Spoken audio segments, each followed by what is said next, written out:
તો ચૂંટણીની આસપાસ સૌથી મોટો મહત્વપૂર્ણ મુદ્દો બની ગયો હોય તો તે છે ક્ષત્રિય આંદોલનનો અને મોટી સંખ્યામાં રાજકોટમાં જ્યાં ક્ષત્રિય સમાજના અગ્રણીઓ પહોંચ્યા છે અને મતદાન કરવા માટે તેઓ એકજૂટ થઈને તેમના મતદાન મથક સુધી પહોંચ્યા છે। મહત્વનો મુદ્દો રહ્યો છે અને તેને લઈને ક્ષત્રિય સંકલન સમિતિ છે તેમના દ્વારા ભાજપ વિરુદ્ધ મતદાન કરવાની અપીલ છે તે કરવામાં આવી છે। આપનું દ્રશ્યો બતાવવા માંગીશ રાજકોટના સદગુરુનગર વિસ્તારના દ્રશ્યો છે કે જ્યાં અત્યારે ક્ષત્રિય સમાજના લોકો છે તે પરંપરાગત પોશાક સાથે તેઓ એક સાથે મતદાન કરવા માટે પહોંચ્યા છે। મારી સાથે રમજુબા છે, આપણે તેની સાથે વાત કરીશું। બાપુ, શું કહેશો? એક અપીલ કરવામાં આવી હતી અને આજે મતદાનનો દિવસ છે।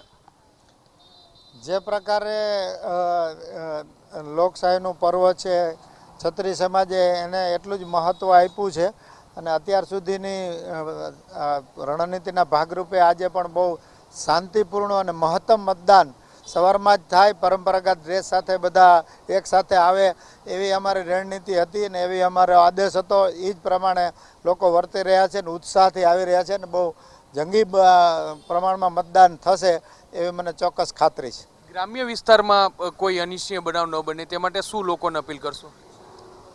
અપીલ તો આપણે ઘણી કરી છે, પણ છતાં પણ ગઈકાલે મેં પ્રેસ કોન્ફરન્સમાં કીધું તો એ પ્રમાણે રાજકીય પક્ષ, સત્તા પક્ષ એની ગંદી રાજનીતિ, ષડયંત્ર નું કામ આજે પણ ચાલુ છે। ધ્રોલ તાલુકાના મોટા વાગુદડ ગામે ભાજપના જ કાર્યકર દ્વારા મતદારોને મતદાન કરતા અટકાવી રહ્યા છે।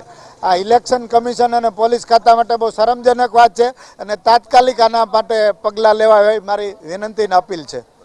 એટલે જે મતદાન કરતા અટકાવવામાં આવી રહ્યાનો વાત છે તે કરવામાં છે, આપ શું કહેશો?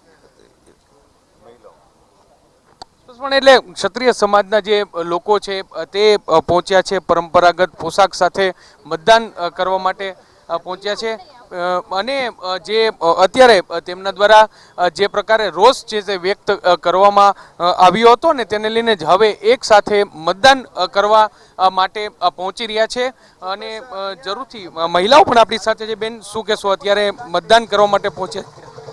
હાજી, રાષ્ટ્ર પર્વ લોકશાહી સાથે ઉજવવા જઈ રહ્યા છે ત્યારે નાગરિક મૂલ્યનું કેવી રીતે જતન કરવું અને સ્વાભિમાનની આ લડતમાં એનો કેવો ભાગ હોઈ શકે એ આપ સૌ કોઈ નિહાળી રહ્યા છો।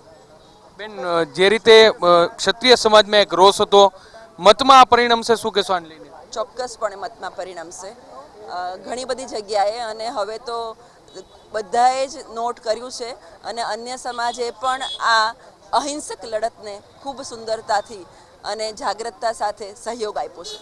પણ એટલે જે તમામ ન માત્ર ક્ષત્રિય સમાજ પરંતુ દરેક સમાજ છે તે ક્ષત્રિય સમાજ સાથે જોડાશે તેવો દાવો કરવામાં આવ્યો છે। કેમેરા પર્સન ભાવેશ લશ્કરી સાથે મોહિત ભટ્ટ, TV9 રાજકોટ।